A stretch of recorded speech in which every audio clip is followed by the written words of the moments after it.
Holy crap. Okay, so apologies to everyone for the technical difficulties. We're going to proceed with one of the two speakers. We're having some kind of technical problem getting Ken Gould, who was supposed to be our first presentation for the day, onto Zoom, but maybe that will happen as we get started. So anyway, this is the Green Infrastructure Climate and City Seminar Series. I just want to mention, I'm going to make my comments very brief. This is the last session of the first, actually the second year of this series, focusing on economic and social dimensions of urban adaptation strategies. And we've been having 1 to 3 speakers a month. And I just wanted to mention we are actually going ahead now with the next year of talks. And we've got November set up, stewardship and engagement, 2 speakers from USDA, and December set up with decarbonization, speaker from the World Resources Institute. And we're in the process of filling in the speakers for the remainder of the 2018 academic year. So it's just an open call. We're in the process of inviting folks. We've got some tentative topics here: municipal response, climate change education, neighborhood approaches to adaptation, climate tools, climate change consortia, resilience planning, extreme events planning, government roundtable, research roundtable, and then geo roundtable. We're open to different ideas, so if you have any, please contact us, either in terms of topics or speakers. We'd love to build you into the series. So today, the topic was economic and social dimensions of urban adaptation. And as I mentioned, Ken Gould, who was a professor of sociology and dean of the School of Humanities and Social Sciences at Brooklyn College, was to be our first speaker. But because of these technical difficulties, we're going to flip. And we'll start with Robin Leichenko, who's a professor and department chair in the Department of Geography at Rutgers. And I guess if, while we're going through Robin's talk, if maybe we could separately try to get Ken lined up, we'll proceed with that. But other than that, Robin, you're up. Let me just get you. How do I? I'm going to try to share my screen. Yep, that's all you have to do. That's all you have to do. And then we'll see it. Okay, right now there's another participant who's sharing, so I can't share. I'm getting a message. Okay. All right, let me try it again. All right. Ken is now on video. Robin, now we can see your screen? Yes. All right. Okay. Ken, I think you might be okay too eventually. Yeah, you'll eventually have to unmute yourself because you're muted, but right now. All right, Robin, you're up. Well, Thank we you. see your screen. Okay, you guys can see my screen? Yes, we can see it, we can hear it. So I basically can see like a ceiling, so I just want to have a sense of who's in the room, just a little bit, like, is it grad students, faculty? Okay, hello. Hi. Guys, it's just to know there's human beings there, and I'm not just talking to like a tile. No, you're talking to about 15 people in the room and about 33 people tuning in online, and the series are recorded, so there will be folks you are talking to who are in the future. Okay, so sometime in the future as well. Yes. All right, so my talk today is really kind of giving you guys a little bit of an introduction to the work I've been doing in coastal New Jersey for, it's probably getting on like 5, 6, 7 years at this point, on understanding economic vulnerability to climate change, and really kind of trying to identify opportunities and challenges associated with building resiliency. Since it's a long-term research project, there's actually many, many moving parts to it, and so the kind of the core of what I'm going to talk about today is actually, I'm trying to get my, there we go. Okay, is really to kind of just talk to you maybe in a little bit more critical terms about the whole idea of building resilience. So resilience has really become a very dominant paradigm for how we think about adaptation. I mean, there's a lot of reasons for that. One of them is, I think it's more politically sort of appealing to think about resiliency. It sort of is seen as sort of maybe less divisive, less Darwinian, and so forth. And so it's become, not just in the U.S., much more so, during the prior administration and the current administration, which I'm not really sure what the current terminology is, but definitely around the world. So we've got things like the 100 Resilient Cities Project. We've got many, different types of resiliency building approaches. And so for this research, we actually sort of started and kind of took it really on face value. Okay, we're going to understand vulnerability in coastal New Jersey. We're going to identify critical sectoral vulnerabilities, critical social groups that are vulnerable, and so forth. And I'll get to that in a couple minutes. But what I think what was really kind of a surprise in this research is, as we were just sort of thinking, we were starting out kind of just thinking, all right, we're going to talk to people about their vulnerabilities, and then we're going to identify strategies to build resiliency. That was like what got us funding from New Jersey Sea Grant and so forth. But as we got into the study and sort of really started, working with stakeholders and trying to sort out what do they see as critical ways to build resiliency, one of the things that really emerged a lot was how many barriers there are to actually trying to build resiliency. And this is, although this is a coastal New Jersey study, as you guys many of you know who are in Philly and sort of elsewhere, coastal New Jersey it's a highly urbanized type of region. And so it's sort of analogous to coastal New York, coastal kind of urbanized coastal eastern United States, I would say. And so I'm going to just talk through a little bit what I mean when I'm thinking about barriers and limits and limitations to resilience, and how much that sort of emerged from really emerged from the stakeholders. It certainly wasn't in the research design from the beginning. But so let me just step back for a second in doing that and just sort of thinking about how we define resiliency. So there's a lot of approaches to resiliency. A lot of you, I'm sure, as students and scholars of climate change have been exposed to some of these different approaches. So we think about ecological ways of thinking about resiliency, and that's a whole set of literature. We think about hazard resiliency and sort of bouncing back from hazard events. There's a lot now of language around economic resiliency, and even like a whole critical literature on what's sort of wrong with thinking about resiliency. But generally it's really thought about as resiliency is the ability to bounce back from shocks or stresses, from climate shocks or stresses. It also is sort of increasingly thought about in terms of this idea that you want to build resiliency. It also means that you're going to be better prepared for the next shock. So it's sort of a thought about like resiliency is in a way, it's like bouncing back from shocks, but then as you're bouncing back, you're kind of bouncing forward so that you'll be less vulnerable and better prepared next time. I'm going to spend a few slides right now going through some of the definitions, but then most of the rest of the slides are going to be more fun and more pictures. But I think just to be really clear about where I'm coming from with this idea of barriers to resilience, limits to resilience, limitations, I just need to spend a couple minutes just trying to get that terminology straight. So when I think about a barrier to resiliency, what I'm really thinking about is a factor that hinders or constrains the implementation of some kind of resiliency measure. So the example here I give is a legal objection to beach replenishment. So a legal objection, a homeowner sues a town, the town is trying to get a beach replenishment project going.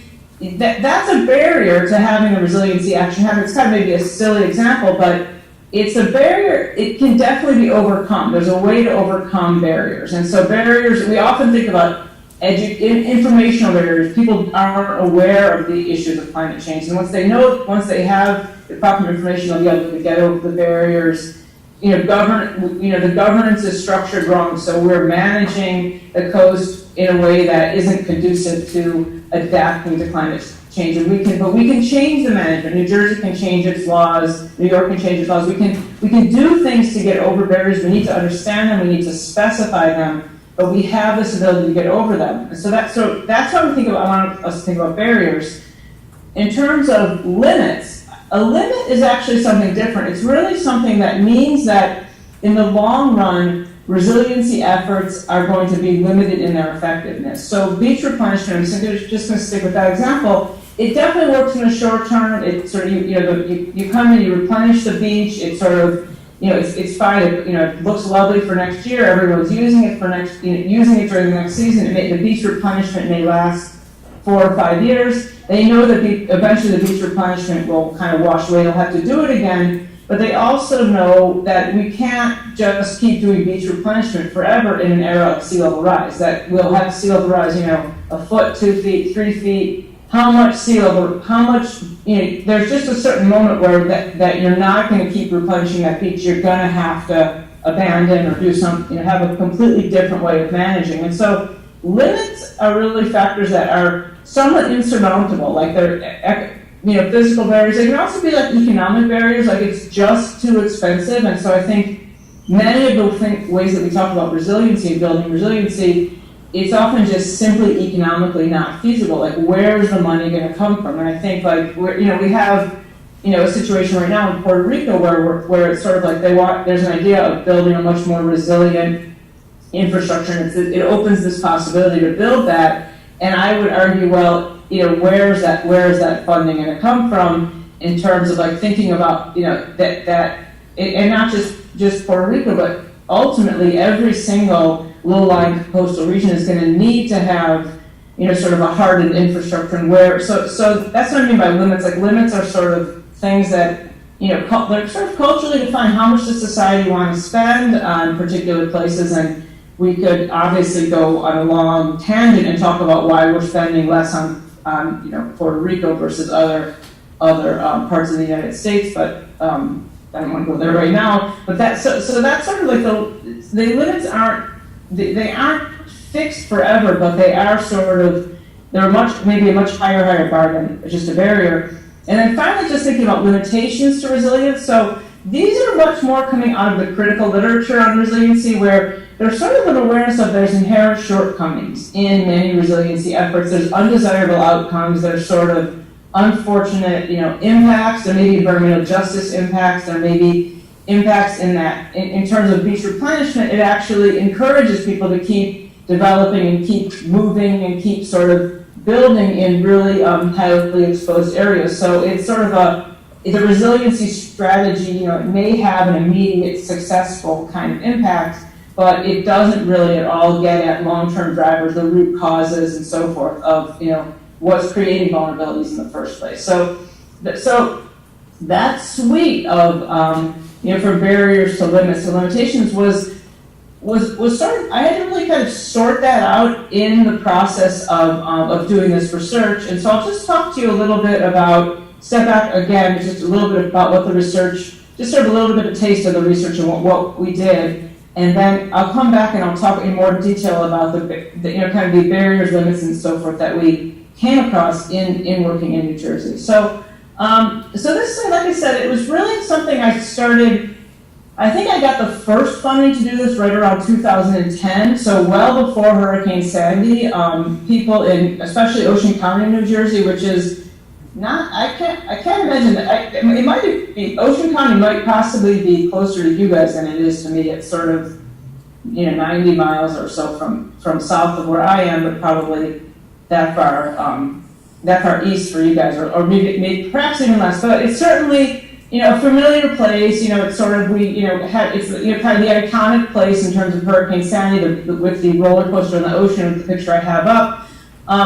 And so originally I was approached to do research on, to just sort of identify critical vulnerabilities in Ocean County, actually in the Barnegat Bay region was the original funder of the study, and do that in a way where we're sort of going in and looking and trying to get at the economic vulnerabilities from the bottom up rather than the top down. So rather than me just simply coming in and saying, okay, you have a tourism sector, it's this big, it's clearly vulnerable, you have this many miles of roads that are close to sea level, they're clearly vulnerable. It was the approach was actually a kind of a flip study where we went out and talked with stakeholders in each of these different in many, many different sectors, so counties, local reps, county reps, and so forth, in many different industries, and sort of gather from them what did they see as critical economic vulnerabilities to climate change, and what were the things that they were most worried about. What had they seen as critical risks?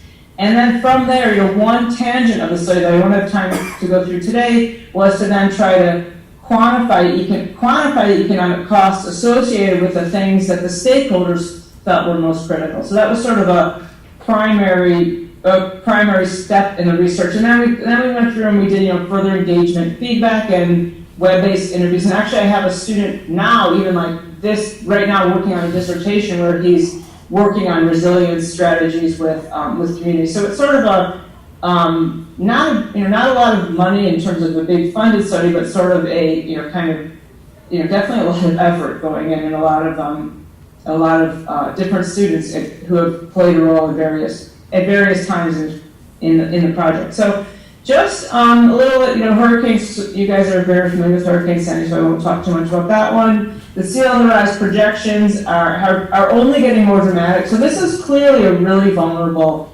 region. Vulnerable as in terms of as vulnerable as any coastal region. There's arguably the East Coast is perhaps even more vulnerable with the way the projections of sea level rise are looking. It was so in the study what was interesting about the study, just in terms of the fact that it was a lot of the primary initial rounds of interviews were done before Sandy, was that that we weren't hearing that much about people being concerned about sea level rise relative to how much we started hearing about sea level rise and storm surge in the subsequent kind of post Sandy. So it's almost like the past 5 years of kind of post-Sandy understanding of vulnerability has really become around sea level rise and storm surge. Although water, for example, like water quality is a huge issue, water supply is a huge issue, heat waves are an issue. There's all kinds of other climatic stressors in this region that were coming out when we were doing these interviews that have sort of in a way been surged over by Hurricane Sandy. That was like a terrible pun. But so in terms of just the way we ended up sorting out economic vulnerabilities from the stakeholders, they were really coming up with this idea like there's critical assets at risk, so the beaches, the boardwalks, all of the hotels, the infrastructure, that sort of critical physical assets was kind of an area of concern. And then the map that's over on with the sea level rise and parcel exposure was just a little taste of what we did with them trying to identify parcels at risk and then quantify the costs of climate change and the potential kind of economic exposure in different municipalities. So that was sort of a tangent that came off the study. So also another way that what really came out in the study was this idea of vulnerable sectors. So a lot of focus on sectors that were sort of like meaningful, like fishing it's an important sector economically for a small segment of New Jersey, but it sort of has a real value kind of culturally, and that was so the vulnerable sectors really came out as sectors that were sort of coastal tourism, sectors that were sort of people connected kind of deeply with kind of the kind of coastal heritage of New Jersey. So in relation to kind of the economic sort of structure of Ocean County, where do most people make their money? Then most of them commute to suburban jobs in like pharmaceuticals and the insurance sector. So there's many other ways that sectoral vulnerability might have, at more top-down approach, I might have sort of said, the sectoral vulnerability is the fact that the healthcare industry is this way or that way. But I think, again, because the study was trying to get at, what was critical to the stakeholders, it ended up being a lot about these kind of more iconic sort of, sand, sun, and beach type of sectors. So then, in terms of groups, so we also thought about economic exposure in terms of groups that were critically vulnerable. So the elderly populations were kind of flagged, low-income populations who didn't speak English in the pre-Sandy phase, but then in the post-Sandy phase, again, there was a change where people really realized that there was a huge amount of vulnerability for middle class or sort of middle income homeowners who, even when they had insurance, they haven't been able to rebuild, or they were able to rebuild, but they're, essentially much more economically worse off because they now don't have, they had to borrow a huge chunk of their retirement money or, borrow from other sources just to get their houses rebuilt. So it was sort of a little bit of a shifting ground in terms of understanding the economic vulnerabilities. Another economic vulnerability in terms of groups that was really emerged quite a bit was vulnerability of people working in sort of hourly wage jobs. And so it was sort of the experience of the storm kind of brought out, sort of some expected vulnerabilities, but also some unexpected vulnerabilities. So just in terms of what we were hearing again, that in terms of this question of how can we build resiliency, and we understand this place is critically vulnerable in many dimensions. Most of what we heard about building resiliency was really surrounding engineering measures, so things like beach replenishment, shore armoring, some kind of natural living shorelines, dune restoration. That was like, I would say, certainly the dominant strategy when people were thinking about what can we do. It was basically like people were suggesting things that they could do that they had already done before. So it was really like it wasn't really an exercise in visionary thinking. It was much more like people were coming back to, well, we know that we can do land use planning, or people suggest policy measures. They had like various suggestions for how to diversify. But what was, I think, in a way, the most kind of telling thing about all this discussion of resiliency was how much focus people put on why we can't do this. And so that was where this whole idea of writing a paper on the barriers to resilience and the limits, it really came out of people basically telling us, well, we know what to do. We already know how to make coastal New Jersey much more resilient. We've studied this for years. We've lived this for many years. We know what's wrong, but we know that we're very constrained in our action. And so I want to just turn over the barriers and talk through a little bit what I was hearing in terms of some of the barriers. So just the two photos that you see are, I'm putting those up here just because I wanted to give you guys just a sense of sort of resilience in action, especially these are both post-Sandy pictures. So post-Sandy resiliency efforts were, many things have been done to enhance resiliency post-Sandy, but two of the kind of dominant efforts and dominant ways of thinking about it were to do these flood buyouts of sort of flood-prone properties, so repetitive flood properties that were likely to, felt that they were likely to, get hit again, were vulnerable to, in theory, they were supposed to be properties vulnerable to coastal storms, potentially very vulnerable to sea level rise, that would then be bought out and then torn down and then left to go sort of in terms of, become like sort of part of like what they call blue acres.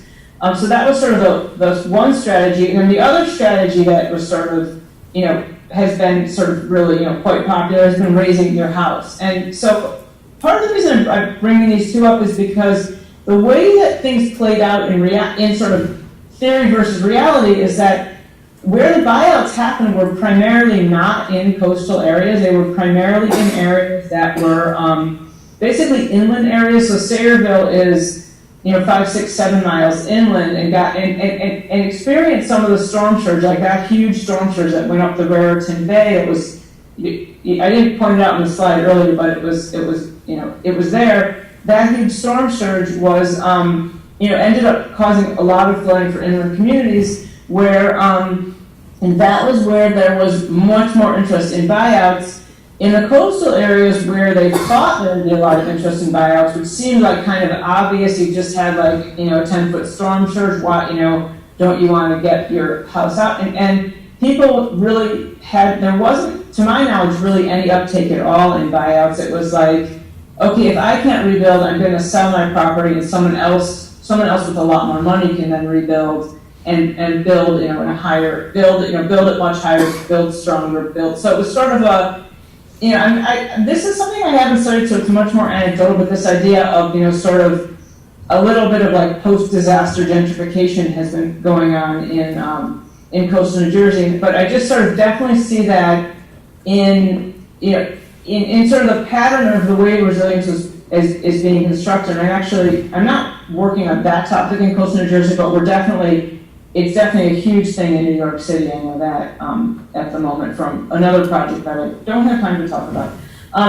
So just in terms of thinking about what kind of barriers came out. So barriers to resilience were, as I said, each time the resilience topic came up, immediately the biggest thing that would be talked about were, here's all the reasons that we can't do this. And so in terms of barriers, one of the ones that was really sort of in your face is just like the existing the existing inertia of development in New Jersey in itself creates a tremendous barrier. And this is like really generalizable, I would say, to urban. If we think about adaptation in cities, the footprint, the existing development, the existing housing stock, and the density of that housing stock, to kind of move the needle on how we've settled the coast. That's possible. It's definitely, I'm calling it a barrier because it can be overcome, but it's a big barrier. It's a big thing to sort of, think about. This is how you settle New Jersey. It's super, super developed now. Let's sort of think about a less dense, a more kind of adaptable way of living.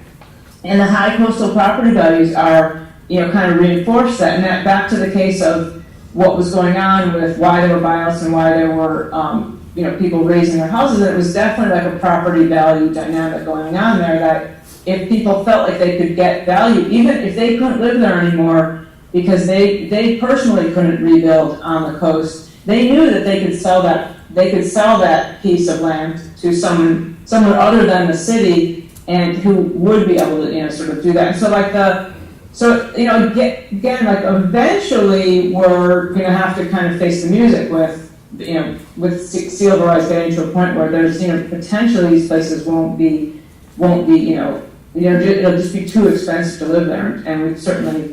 I don't want to sort of belabor the examples of, the hurricanes that we've just had, but they're all sort of certainly giving us pause about continuing super high density development. So that was a whole category of sort of barriers, just like the prior development pattern. The other barriers that really came up a lot were things like, where the idea of like short-term thinking, the political will, the denial of climate change. People sort of sense that climate change is, and even if it's happening, we're sort of protected. We're adaptable. We can deal with it. So sort of the political culture set of barriers, and then also what was coming out a lot, and I think is still an issue that is fixable, but in a way again like hard to fix in this kind of political climate, to really kind of revisit what are we doing policy-wise, what are we doing in terms of regulation, what are we doing in terms of financial incentives that are actually increasing development in coastal New Jersey and limiting our capacity to do really anything in terms of even like people, like just this one example, like delays in obtaining permits, that was cited by like a number of industry folks who were trying to take very small steps to make sort of their situation, their business or their sort of marina maybe more adaptable, more kind of resilient. And it was like this whole raft of permitting that they had to go through, the cost of the permitting and so forth. So it was like, again, like that, like the idea of resilience is awesome, but the on the ground reality of resilience is, not that it's not awesome, but it's definitely like, it's complicated to get it to happen, to make it work.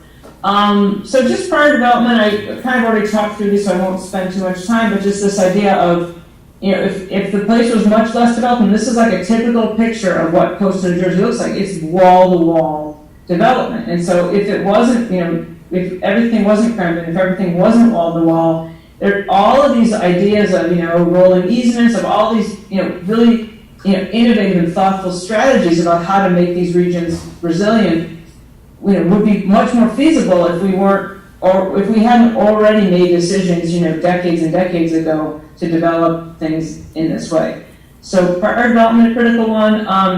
Political barriers, I put, obviously the election is, kind of, I don't know who's in the room, so I'm just assuming that like we have, 50 in terms of where people stand politically. But I think like thinking about the political barriers and I think that this map of the election results is a really great way of sort of just pinpointing like what kind of political barriers are there around resiliency efforts when the sort of voting patterns. It was a very, very strong sort of voting pattern for a candidate that was basically denying climate change, in the regions of the state that were, most vulnerable to, certainly most vulnerable to sea level rise, most vulnerable to some of these climatic processes. So it's sort of a, and there's, that's again like another, like that's a whole like book that we could talk about,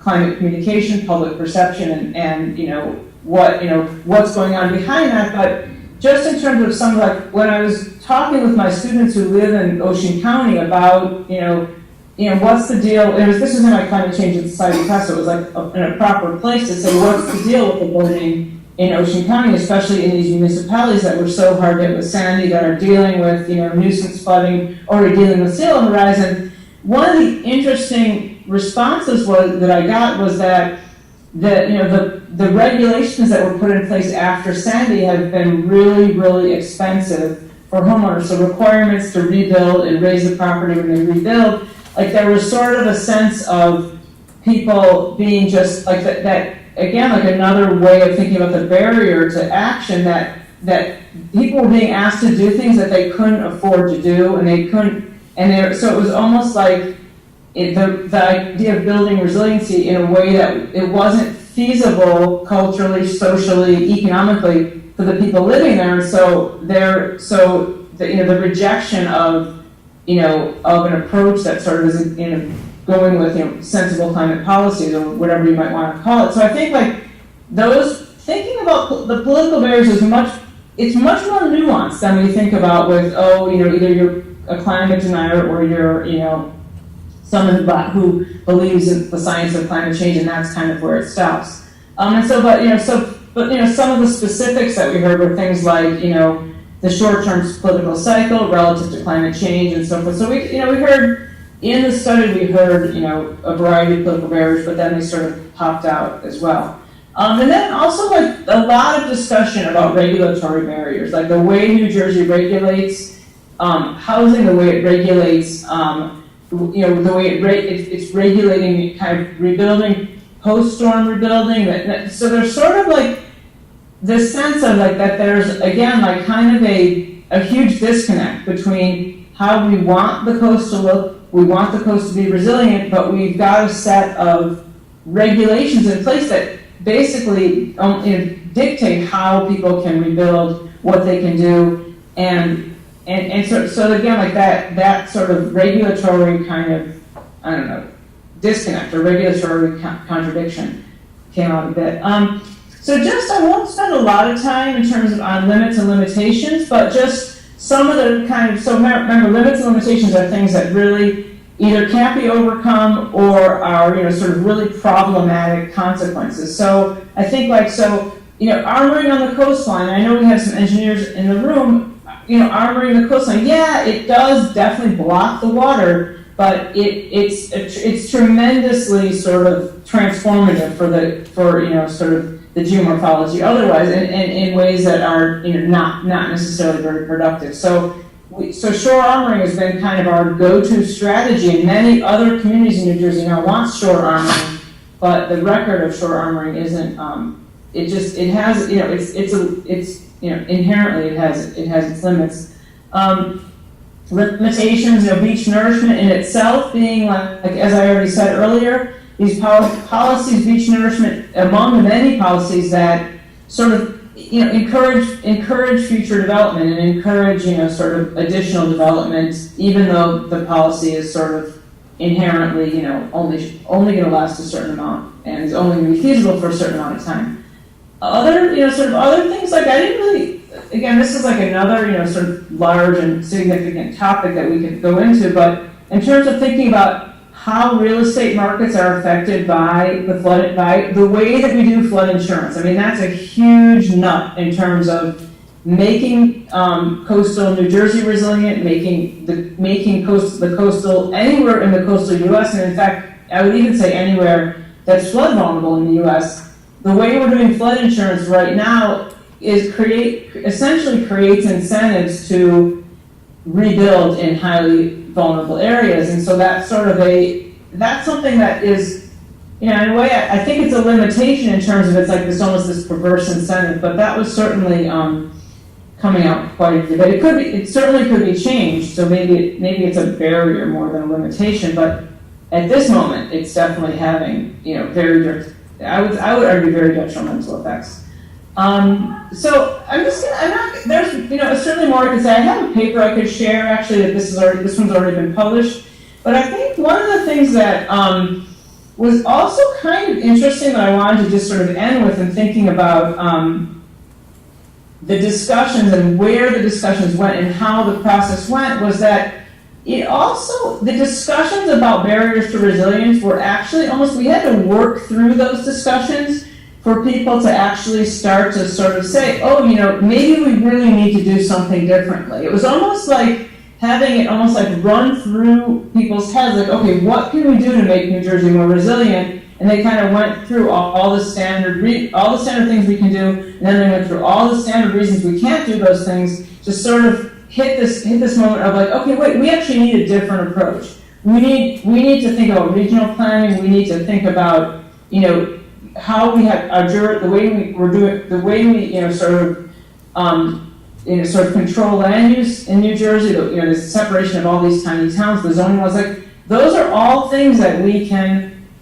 That could be different. And so I think people mentioned, transportation was another sort of big category of things that people thought, well, we could really be doing things differently in terms of how we're moving people around, how we're developing policies, paying attention to even the questions of equity were starting to come out when people were sort of thinking wait a minute, the way that we do flood insurance, the way that we're sort of reinforcing development, to the benefit of certain people, but really not making them pay the full costs of what it really costs to live in the coastal zone. So all those kinds of things, not anything where people were like, okay, I'm gonna change things, I'm gonna change things right now. But it was more like this kind of the seeds of transformation that I was really seeing coming up, and I think. That's one of the things that one of my students now is working on, David Eisenhower, who's working on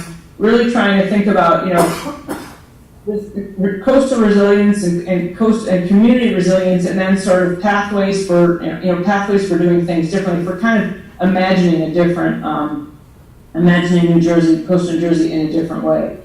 And so just a little bit in terms of implications of planning, just the idea that there certainly is a need for resiliency planning, but there's also a need to sort of really be systematic when you're thinking about resiliency around the barriers, limits, who's affected, who's being left out of the decision-making process. All those kinds of issues are sort of very much part of the resiliency planning process. And then also just this idea that getting, sort of being upfront and frank about the barriers and limits and so forth was, in our case at least, a nice opening for thinking about how to do things differently and what might come next. I think this is just the credits for my research and just a couple of these papers that came out of this study. So thank you. Okay, thank you, Robin. We just, in the name of time, we probably have time for just a couple of quick questions because we got started late, but if there's any quick questions. Sure. Either online or in the room. Okay, I don't think I can see that. Oh, I'll repeat the question. Okay. Any questions?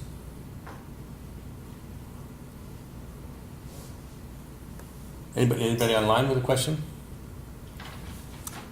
Okay, I actually had one quick question about, you mentioned that there was, these sort of middle-class homeowners turned out to be more vulnerable than you expected.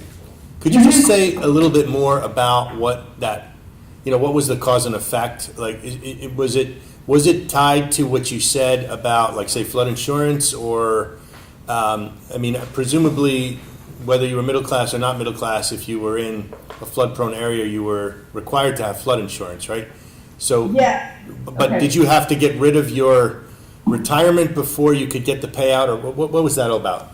The biggest thing that we were hearing was that the payouts were just not anywhere near enough to fund the rebuilding, to get them, to basically make people whole. So even if the payout was like $70,000 or $100,000, it wasn't coming anywhere near the cost of of sort of, the true cost of what people were losing, and the discrepancy was, was to the point where it was like people were just feeling like, I really can't do this, I can't afford, I can't come up with like $50,000 in addition to what I'm getting from the payouts. And so I think it was almost like people they hadn't used the flood insurance, in many cases, because they hadn't had that kind of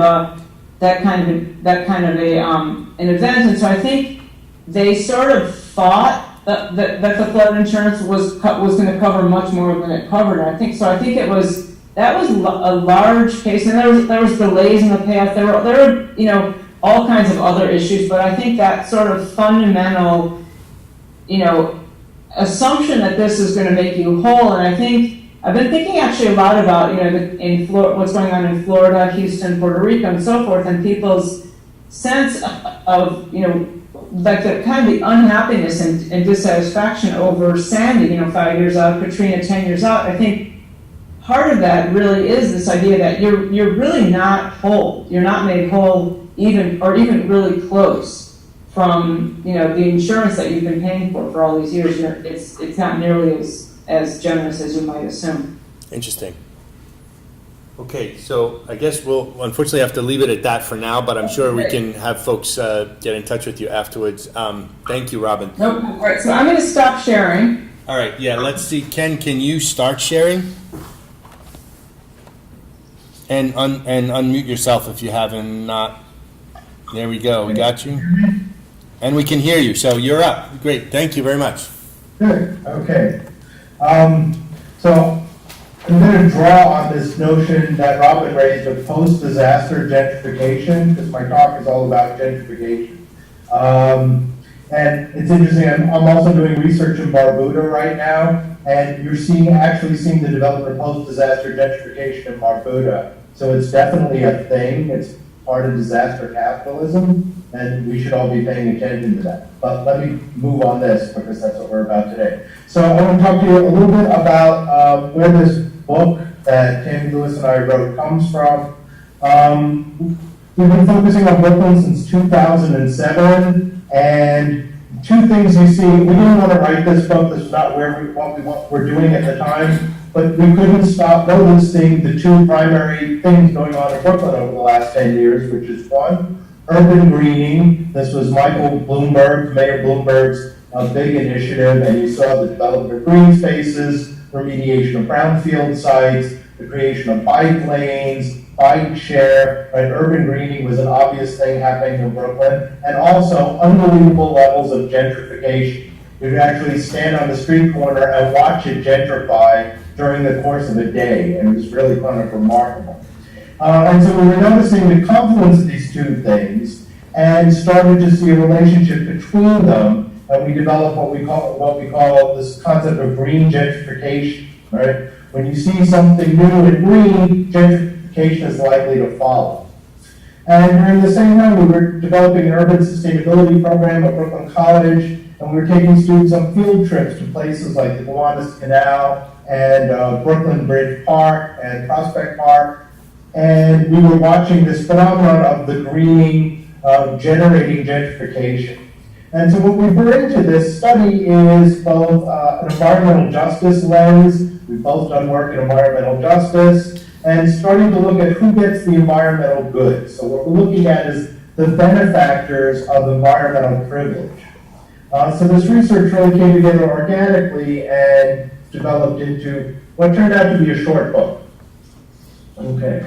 So part of what I want to do is define green gentrification. We started by looking at various definitions of gentrification, and we like one that's developed by one of our colleagues here at CUNY. Tom Mangotti refers to gentrification as the appropriation of economic value by one class from another. So we were working with that definition and adopting it to green gentrification, which is a subset of urban gentrification. And so how we understand green gentrification is the appropriation of the economic value of environmental resources by one class from another. It started by greening initiatives that appropriate environmental assets, and these environmental assets draw in wealthier groups of residents. and push out lower income residents, thus creating gentrification. Now, we're not the first ones to do work in this area. There's been work done in this area in a variety of fields, as you see here in economics, urban planning, geography, anthropology. You'll see terms used like ecological gentrification and environmental gentrification. What we bring to the table is connecting this and embedding this concept in the literature on environmental justice and environmental privilege, and also in sustainable development and what Julian Adjman calls just sustainability. What are our central aims in this work? Is one, to demonstrate the ways in which greening initiatives promote environmental injustice, that is, greening that increases socioeconomic inequality. And secondly, to look at how community resistance and public policy interventions can make greening more socially equitable. Right? So we're looking for a sustainability that includes all three pillars, the economic, the ecological, but also the social. The one pillar Mayor Bloomberg didn't pay any attention to, the equity pillar. So why Brooklyn? Well, for a number of reasons. First, we're located in Brooklyn. I'm born and raised in Brooklyn. But Brooklyn is also a global city.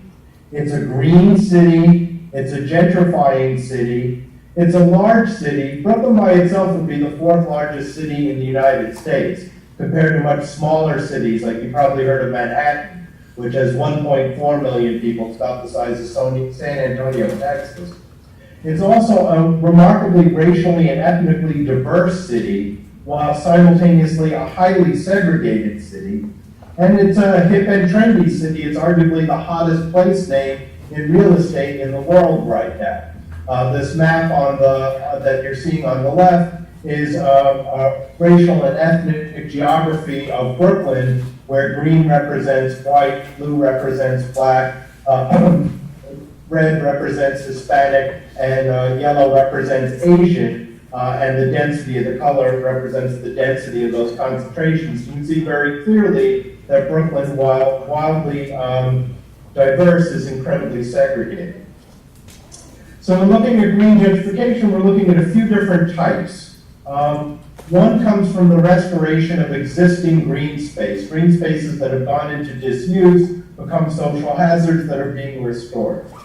The development of new parks, new green spaces, in this case, is quite a bit of that in Brooklyn. Brownfield and Superfund cleanup sites, and finally sites that are being rezoned from industrial to residential use, particularly and in relationship to Robin's presentation. This is particularly happening along waterfronts, as we reconceptualize waterfront from industrial workhorses to environmental amenities, pleasant viewscapes, real estate. I'm going to start by talking about the earliest and oldest case of green gentrification, which is Prospect Park. Prospect Park was created in 1860, very specifically as a green gentrification scheme by the Growth Coalition of its time. That is, it was constructed to compete with Central Park, and Bow and Olmsted were hired to develop it, and it's much nicer than Central Park, which was its predecessor. But the whole point of Prospect Park was to retain and attract wealth. It was a fear that the wealthy would move to New York City at the time, Manhattan, next to Central Park. So this was to anchor wealth in Brooklyn, and it succeeded. It produced a row of mansions along Prospect Park West that are there to this day. But by the time of the park's 100th anniversary, the park infrastructure had been neglected for quite some time, and as a result, visits to the park had dropped to its lowest level in the 1970s, with less than 2 million visitors per year. The park had developed a reputation as a crime-ridden home to drug dealing, homeless encampments. It was a dangerous place to be avoided. So it had become a social hazard rather than an attractive green space. And I grew up in Brooklyn in the 60s and 70s, and we never told our parents we were going anywhere near Prospect Park. You didn't want them to know that you had been there. It was a dangerous place to be. People avoided the park at all costs. You can see some of the headlines that went along with that. But by the 1980s, the green growth growth coalition had developed and created a neoliberal public-private partnership, created the Prospect Park Alliance to restore the park and attract investment to Brooklyn. You see the very beginning of that captured here. For those of you not familiar with Brooklyn, you notice the statue of Winged Liberty is on the side of the chariot, not in the chariot, because she had fallen out of the chariot and got just stuck back up there. It was a sort of a glowing symbol of the neglect of the green space. And the Prospect Park Alliance was a way of bringing together real estate and other interests along with the city to renovate the park with the express interest of increasing real estate values around it. And it was very, very successful. It worked. The 3rd Street Playground, which you see in the upper left-hand corner here in that picture, I'll let you do a quick demographic survey of who is using that. You see $5,000 bicycles being used in the park. People used to steal your crappy bicycle in the 70s. Nobody would bring a $5,000 bicycle into the park. And here you see on the right side, you see the Grand Army Plaza Farmers Market, where you can buy an organic loaf of $15 bread. And so all the symbols of the return of real estate values and gentrification. White people, expensive bikes, and $15 bread.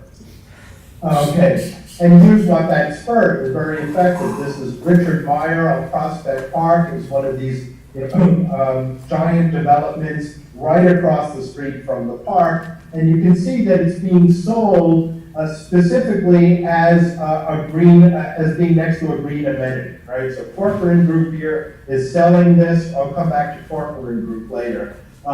Steps away from over 500 acres of natural parkland, 52 acres of garden, and a rich urban infrastructure, right? So the penthouse department here in that building went for $8 million. To give you some idea of the real estate value connected to green gentrification in Brooklyn. I'll talk a little bit very briefly about methodology here. So we were using census data to try to identify a greening effect. In this case, we're looking for a park effect. So what we did was we pulled out the census tracts too deep adjacent to the park. That is, as you get further away from the park, there's less of an effect of the green gentrification. So we wanted to make sure we were focusing on the impact of park restoration. So we went 2 tracts deep, divided them into neighborhoods, which is the purple lines around those census tracts, grouped together. We defined neighborhoods by resident self-identification, real estate maps, and the sort of our folk knowledge of Brooklyn. And then started to look at some of the demographic changes over the period of time in which the park was restored. And so we're looking at change over time during park restoration. And of course, we had to compare it to Brooklyn as a whole, right? So that first column you see is what's going on in the borough. And here I'm highlighting 3 of the neighborhoods so you can look at the relationship between Brooklyn as a whole and what's going on around Prospect Park. I don't have time to give a lot of the detail on this, but I'm going to highlight some of the characteristics of green gentrification. One of the things that you see is in the time of the restoration, Brooklyn's white population declined overall, but it increased in Prospect Heights, for example. You see declining population of white population 2.5%, an increase of almost 20% in Prospect Heights next to the park. At the same time, Brooklyn's black population declined by 3%, but in Prospect Heights it declined by almost 28%. So we make the argument that greening whitens the surrounding neighborhoods. Let's look at social power. Here we're measuring, well, let me start with, I don't want to measure social power yet. I want to look at median household income. Let's look at our class measure. Right. So in terms of our class measure, we have a median household income declining 3.5%, but in Prospect Heights over the same period of time, increasing 24%. Right. So greening brings in essentially a wealthier class.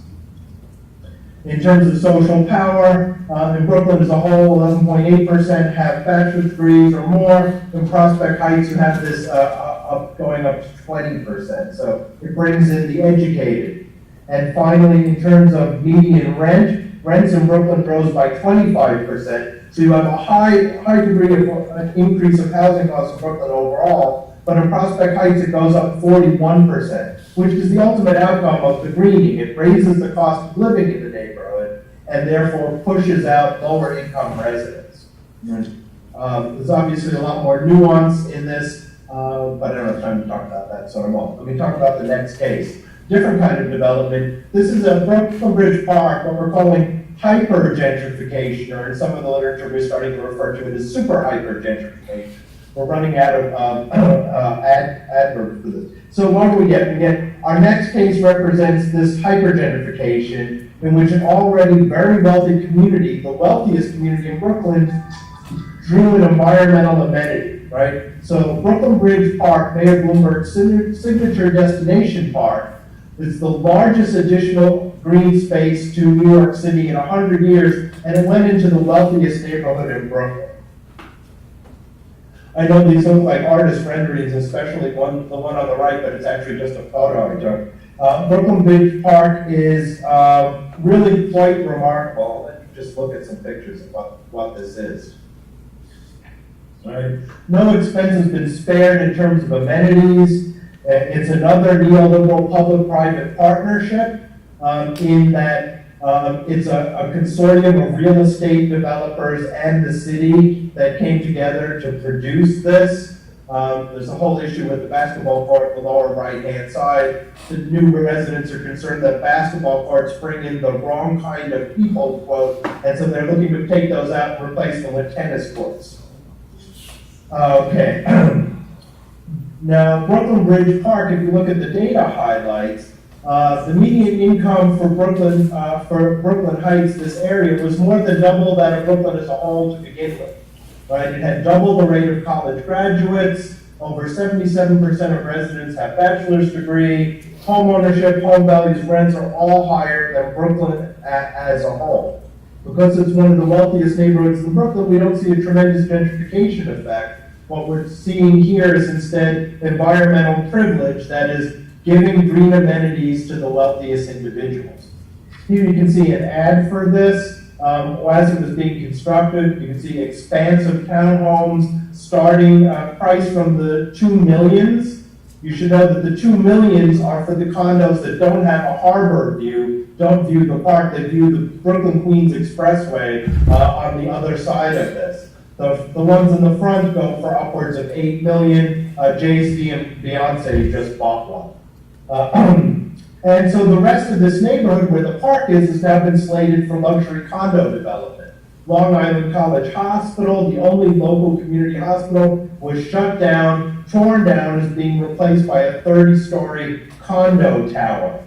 You know, and essentially what you have here, you do have a certain level of gentrification, but in this case, the millionaires are being chased out by the billionaires. And the millionaires are unhappy about that. The wealthy homeowners on the Brooklyn Promenade, who were strong promoters of the park early on, are now bringing suit because the developers are ruining their harbor views. A different kind of a site now. Let's turn to the Gowanus Canal, one of my favorites, and just to bring it back to Sandy and resilience, you should know as background that the Gowanus Canal was, during the storm surge, came up 16 feet, overflowed, flowed its banks, and dumped sewage and toxic water into the entire neighborhood. Nevertheless, the Gowanus Canal is an industrial waterway being revisioned as waterfront property. It is commonly now being referred to as the Venice of Brooklyn. You might need a little imagination to picture that as you look at that. Well, here's the beautiful Gowanus Canal. Remediation is in process. Much of the historic industry has left. This was once the most active industrial waterway in the United States. It remains an outfall for one of the country's first planned sewage districts. You can see the old sewage outfall on the left that's still active. It hosts combined sewage overflow, and while people say nothing can really live in the Gowanus Canal, it can because they found live gonorrhea virus in there. Okay. It's also a gentrifying neighborhood. And this was a very cool little monument that people had put up. Welcome to the Gowanus Canal, Brooklyn School of Superfund site. Sadly, it's been taken down because it was in the way of a new condo development that went up right there. Superfund designation in 2010, an edgy post-industrial landscape that attracted artists and so-called bakers. Part of the green gentrification process is preparation for new in-migrants, right? So you have to prepare the area with the services that not the people who live there need, but the people who you want to move in there are going to need. And in this case, it was Whole Foods on the Gowanus. A brownfield remediation site became a sustainability-themed Whole Foods. There you can see greenhouses in that picture on the left. Gowanus, you've got Gotham greens, growing greens right there. You might notice the parking lot is like the perfect light green sustainability themed parking lot. It's a suburban style parking lot for New York City residents, but it's lit with solar panels and wind turbines, right? So when you drive your car to go grocery shopping, the parking lot is lit. You can also charge an electric car there too, so it's very green. It's for what we started to term in this book, the quote, sustainability class, people that can afford this model of sustainability. And here are the condos that went up right across the street, right? Once you do the brownfield remediation, you clear the way for condo development. This is on the banks of the Gowanus, right across from Whole Foods. It was forced to include some affordable housing, just so you can understand the disproportion of availability to need. There are 83 affordable units in this building, for which there were 50,000 applications. Right? 50,000 applications for 83 units. Right? Keep in mind that, as I said, Superstorm Sandy flooded this gonorrhea and sewage-filled water up and over the banks right at this very site. The response to that, as in Robin's presentation, is structural mitigation. Putting all the electrical works up high, leaving the lower floor for parking, all things that raise costs and therefore promote disaster gentrification, as we indicated. Okay. The Gowanus during this period has also whitened, richened, and become more educated. Home values and rents rose at a faster rate than Brooklyn.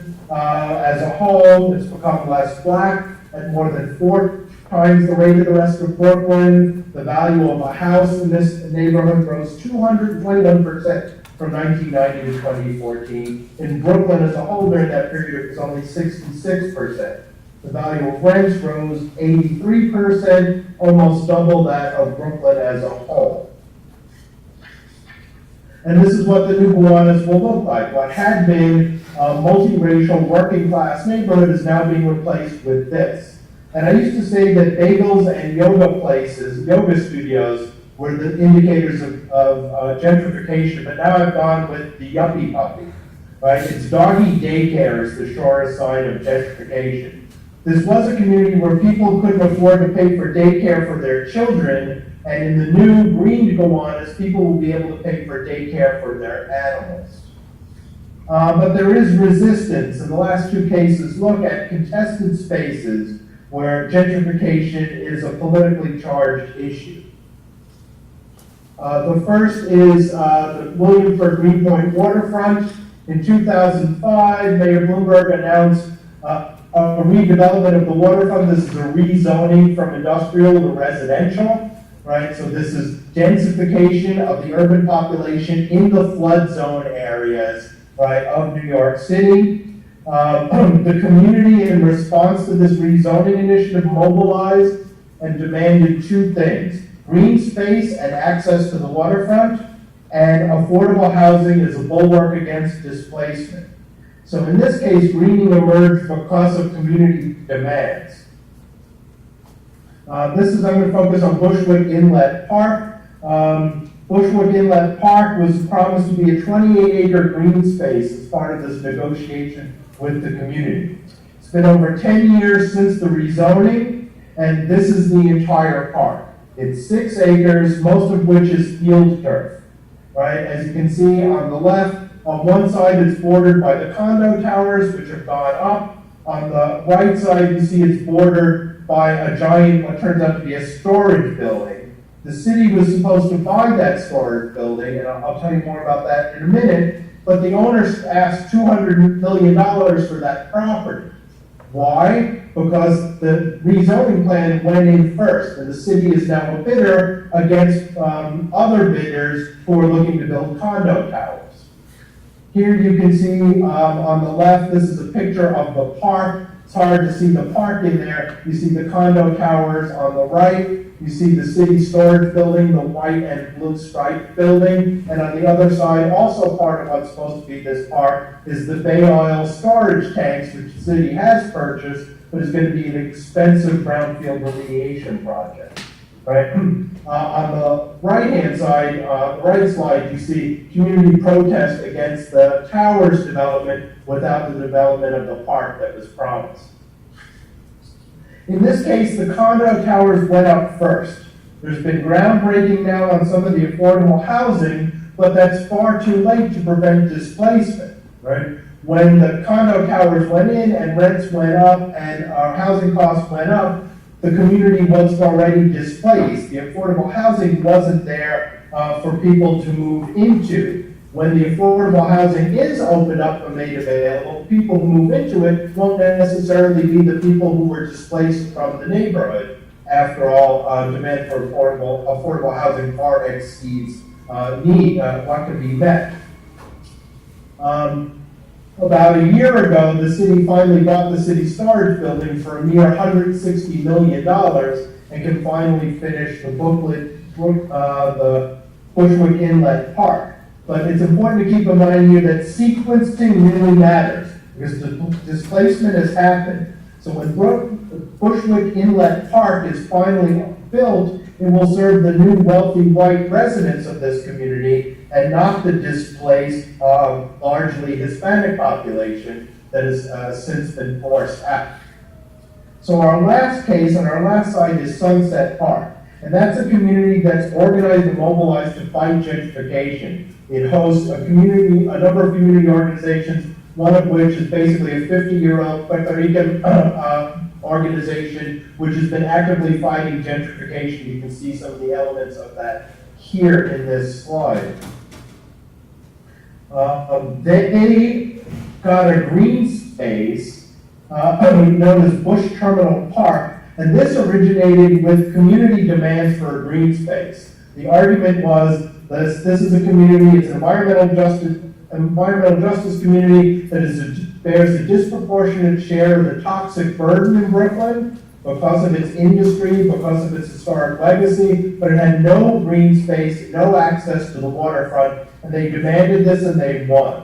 And it's actually the case that got us, on some ways, decided to write this book. Because our concern is that winning an environmental justice struggle is the beginning of the death of a community. Because if green gentrification proceeds from that, then the community wins the short-term battle to get green space, but loses the long-term war to maintain its community cohesion. Right? And so here you have people resisting displacement. It's a self-identified EJ community. It's actively fighting green gentrification. They are demanding green jobs and the retention of affordable housing, not the construction of affordable housing. This is a walk-to-work, working-class immigrant community that now has won its environmental amenity, and now it's fighting to hang on to its community.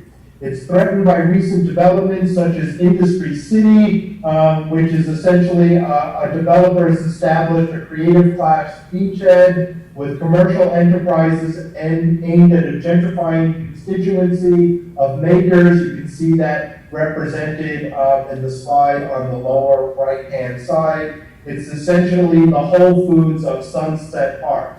You should know that the people who you see enjoying Industry City are actually literally bussed in on weekends from Williamsburg in order to create this scene of white hipster gentrification. So what can be done about this process? Because markets left to themselves will turn greening into gentrification And so urban greening becomes a vehicle for rapidly increasing inequality in a city that can hardly afford any more inequality than it already has. So the key to green without gentrification and the key to establishing just sustainability in the urban context is community organizing that's aimed at public policy intervention in the development process. The market, left to its own devices, will distribute environmental amenities to the white and wealthy and environmental hazards to the poor and people of color. In a market economy, urban greening initiatives will only increase the gap between the haves and have-nots unless public policy intervenes. The good news is that public policy can intervene, and it's worth noting why the slide of the de Blasio rally here is that de Blasio ran on an expressly equity-oriented campaign, which was a counter to the Bloomberg experience, which was one of increased greening, but rampant economic inequality, and especially in housing. Very quickly with this slide, just kind of illustrates the theoretical points and the socio-environmental processes that the market, left to its own, will distribute environmental amenities to the white and the wealthy, hazards to the poor and people of color. Urban greening initiatives increase that unless public policy intervenes. What does public policy have to do? It should first focus on neighborhood stabilization and affordable housing. That is, neighborhood stabilization has to precede green. Then you can work on greening and then increase density to accommodate a growing population. But I can't emphasize enough how much sequencing actually matters. So this is our lessons, our takeaway of what has been effective so far. First, use an environmental justice frame. Communities that understand themselves as environmental justice communities are much more capable of fighting this. Build alliances with workers, that is, in order to maintain the working class jobs, and elected officials. Don't equate participation with success. Just because you're invited to the table to talk doesn't mean you're getting your needs met, right? Many communities are often bought out by the notion of access, but they don't actually win in the end. Building solidarity to resist zoning changes. Zoning changes are the first stage of green gentrification. That's the first battle. Once the zoning changes go in, you're fighting a rearguard defensive action.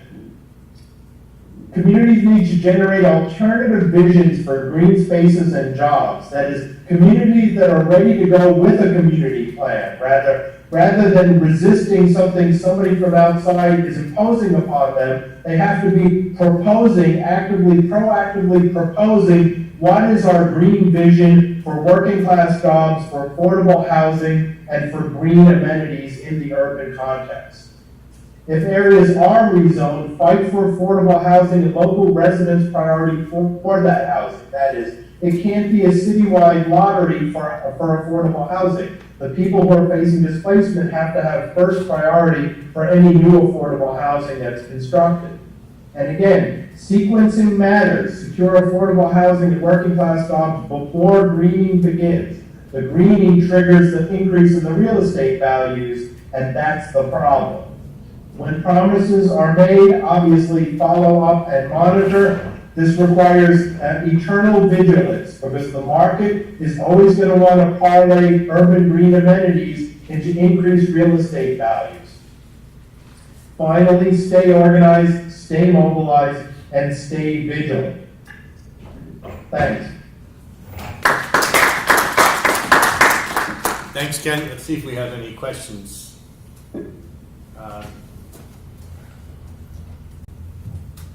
I was looking online to see if we have any questions, but so I'll ask a question if nobody else is jumping up right now. But so this notion of the importance of of stabilizing neighborhoods prior to greening, vis-a-vis in contrast to the urgency with which a coastal community in particular, needs to adapt. So it strikes me that's sort of a really interesting conundrum, right? Because on the one hand, you'd say, well, if what neighborhoods need to do in their vigilance of basically securing a place, a physical place in that neighborhood in the future, is to spend time on creating jobs, creating an economic base, creating affordable housing base. And in the meantime, another big event happens. I mean, presumably these green spaces have some adaptation value, right? But you wouldn't get that adaptation value if you're spending the time on the neighborhood stabilization. And moreover, in conversations I've had with certain government agencies, isn't it also true that the level of adaptation that's ultimately tenable is a function of assets, economic assets, which is, so the higher, quote unquote, the higher value economic assets get more adaptation. So how do you sort of how do you do the stabilization and the adaptation in a timely manner? Or, is it just that the adaptation in these neighborhoods has to come second? In other words, the vulnerability needs to sort of extend for a period of time in order to reach the point where adaptation becomes an opportunity. Yeah, to the extent that you have affordable housing that is vulnerable, right, then you have to provide people with alternative housing in that neighborhood, and so they have a place to retreat to, right? To the extent that you have affordable housing that's not particularly vulnerable, like in Sunset Park, it's actually an upslope. So, very quickly, once you're a block or two in from the shore, you're basically okay. So there you have to stabilize prices, you have to prevent rezoning for densification in those areas. You have to give people the capacity to maintain their houses. And you have a high level of home ownership in that particular neighborhood, which is really kind of interesting. In terms of adaptation, what you see for adaptation, resilience, climate change resilience in a global city is gentrification. It's gentrifying. It's inherently gentrifying, right? Because this real estate is super, super valuable. So we're not going to retreat, right? What's going on in flood zone 1 in New York City? Increased density, right? Increased density, exactly the opposite of what you would say makes logical sense. Rather than retreat, we're building more and more density, closer and closer to the water, but we're doing structural mitigation. So it's increased density at a much higher real estate cost. And so you're essentially moving the working poor, the working class, the middle class away from the shore and making it the private domain of wealthier individuals that can afford the cost of the structural mitigation. Similarly, when you build green space, we build sponge parks and other things along the shore, that has the inherent impact in this kind of global global city real estate market of increasing property values all around it, and it has that same market effect. So the trick in global cities, which are very different than New York is not Detroit; it's a different process than Detroit. But in places like New York, the real question is: when you build resilience, are you just necessarily going to make New York City, sort of an elite pleasure ground for the 1%, or is there something else you can do? And the answer is there is something else you can do, but it means restricting private property rights in some ways that are going to be very problematic, politically. That has to do with We have two questions in the room. Go ahead. Yeah. urban land trusts. How do you see urban land trusts being pushed forward as or rolled into preemptive zoning? Urban land trusts may be the best mechanism we have right now. I mean, there are other things that are going on citywide, but in terms of communities, to the extent that you can create the urban land trust, you build more socially resilient cities, right? So when we're talking about communities, we need to talk about their social resilience and not just their economic resilience or their ecological resilience or climate change resilience. But when you're talking about a community, you want to have a stable community. A community is a thing. It's a thing that improves people's quality of life. And of course, real estate markets hate stable communities, right? I mean, the whole idea of a stable community means that the loss of massive profits from real estate industry, which wants constant turnover and flipping, right? So land trusts are a great tool. Yes. One other question? What do you do with the neighborhoods that have already been gentrified, and are there any attempts to bring back the communities that were previously there? Yeah, to a certain extent, you see that with Williamsburg, right? The Williamsburg Greenpoint waterfront, by building the affordable housing there now, you're going to make it more of a mixed income neighborhood, right? It was a working poor neighborhood. It got gentrified, right? When every liberal arts college student in America decided to move there and get a 400 square foot apartment with 10 of their friends. And now it's, taking its natural course, and now it's, hedge fund managers and others have moved in there into these condo towers. But once that affordable housing is built and it's still under construction, it will become more of a mixed income neighborhood. Of course, you have all of the problems that go with that. They're going to enter through the poor door, right? They're not going to have waterfront views. They're going to have the back views. They're going to be on the lower floors. So you're building in this visible stratification into the neighborhood. The neighborhood amenities, of course, already cater to the wealthy, right? That's a market economy. Who's got more money in the market, that's what's going to be there. So, the kinds of stores, the kinds of restaurants are not really going to be accessible to people who move back. And of course, they're not going to be the original residents. So fixing this after it's happened is really problematic, and it's a different kind of a place. You can do some mitigation of the social damage, but you're never going to be able to do what people wanted in 2005, which is make sure the affordable housing is locked in so we can all stay here, then do the greening so we get our green space, then build your condo towers. Okay, densify, that's fine. But let those people come to our neighborhood. Let us not be trying to return to their neighborhood. One more question. Yeah, how has this gentrification affected public education in the areas that have already been gentrified? Yeah, it's an interesting question. You got all this densification of wealthy people, and you're not increasing the schools. You're not increasing social services. In fact, you're losing social services, right?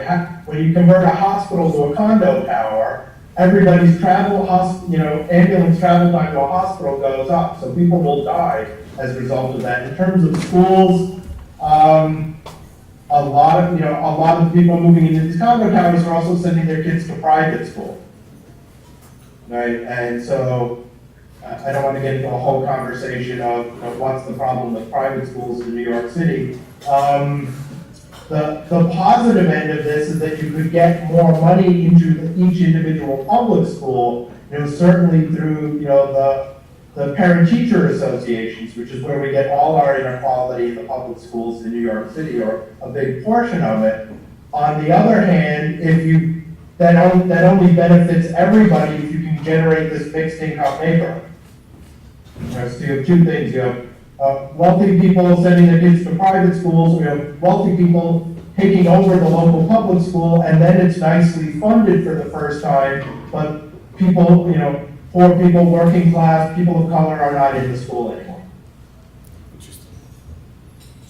Okay, I don't know Robin, if you have any closing comments, or if not, we will. The two presentations, I think, really went nicely with one another, but yeah, go ahead, Robin. Yeah, I just want to say thanks. That was a great presentation. I really enjoyed it, and I'd love to talk more about it. It was great. Yeah, thanks. Yeah, I want us to be in touch, Robin, with this thing on post-disaster gentrification. Yeah. It's a real thing, and there should be, we need to do there has to be an edited volume or something about this. I have a student who wants to do a PhD on this in New York. So it's Yes, great idea. great. I'm going to put her in touch, definitely. Well, thank you very much. Yeah, and thanks to both of you, and please join us, for next month, or as many of these as you can. We'd love to have you part of the conversation. Great. Yeah, Thanks. if you could let us know the schedule, that would be great. Okay, we'll do. All right, take care. Bye-bye. Thanks to both of you.